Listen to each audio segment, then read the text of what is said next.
Allah says in Surah Al-Imran, chapter number 3, verse 110. Kuntum khaira ummatin ukhrijat linnas. O ye Muslims, ye are the best of peoples evolved for mankind. Allah is giving us an honor and calling us Muslims as khaira ummah, the best of people. Whenever there is honor, it is always followed up with responsibility. There is no honor without responsibility.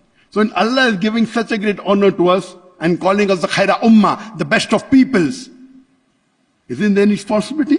The reply is again the same verse. تَأْمِرُونَ بِالْمَعْرُوفِ وَتَنْهَوْنَ عَنِ الْمُنْكَرِ وَتُؤْمِنُونَ بِاللَّهِ. Because we enjoin what is good and we forbid what is wrong and we believe in Allah. If we do not enjoin what is good and if we do not forbid what is wrong, if we don't do dawah, we are not fit to be called as Muslims. We aren't fit to be called as khaira ummah. Dawah is compulsory for every Muslim. And inshallah my son Sheikh Farid will speak about it in more detail. It is fard. Allah says in Surah Baqarah chapter 2 verse 143 that we have made you an ummat wast, a middlemost community, so that you may be a witness over the nations and the messenger will be a witness over you. It's our duty to convey the message of Allah subhanahu wa ta'ala.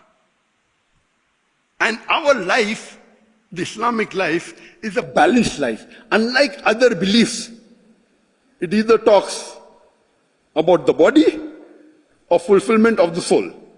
Islam, the solution is for the body and for the soul. Our beloved Prophet said, it's mentioned in Sahih Bukhari, volume number 3, hadith number 1975. The beloved Prophet said, Abdullah, one of the Sahabas, may Allah be with him, I have heard that you fast all days and pray full nights. He said, Ya Rasulullah. The Prophet said, do not do it. Fast one day, do not fast the next day. Pray part of the night, sleep for part of the night. Your body has right over you. Your wife has right over you. So Islam is a justly balanced religion. It doesn't believe in monasticism. Doesn't believe in renouncing the world. The dunya in Islam is part of the deen. It is a holistic solution.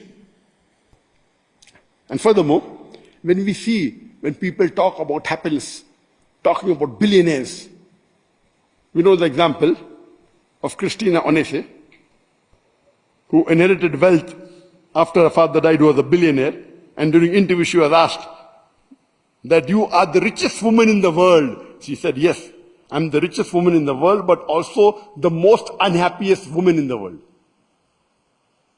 She didn't get peace. She didn't get happiness, and later on, she committed suicide. And this is common. Family problems and all, more in the rich than the poor. It's there in both. But wealth does not get you happiness. Allah says the wealth is a fitna, is a test for you.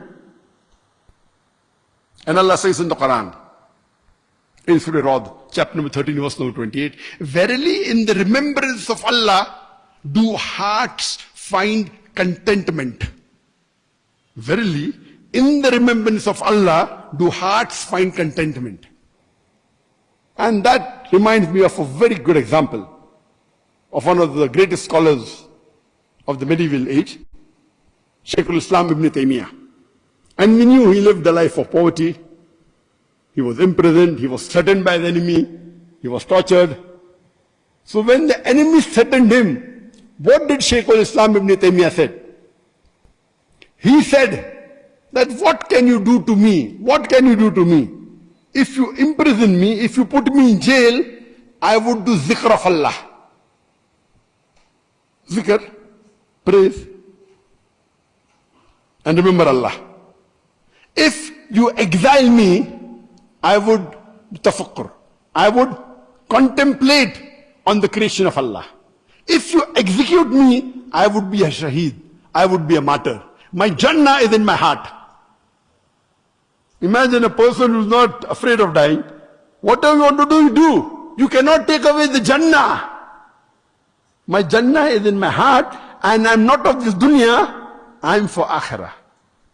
So this is true happiness.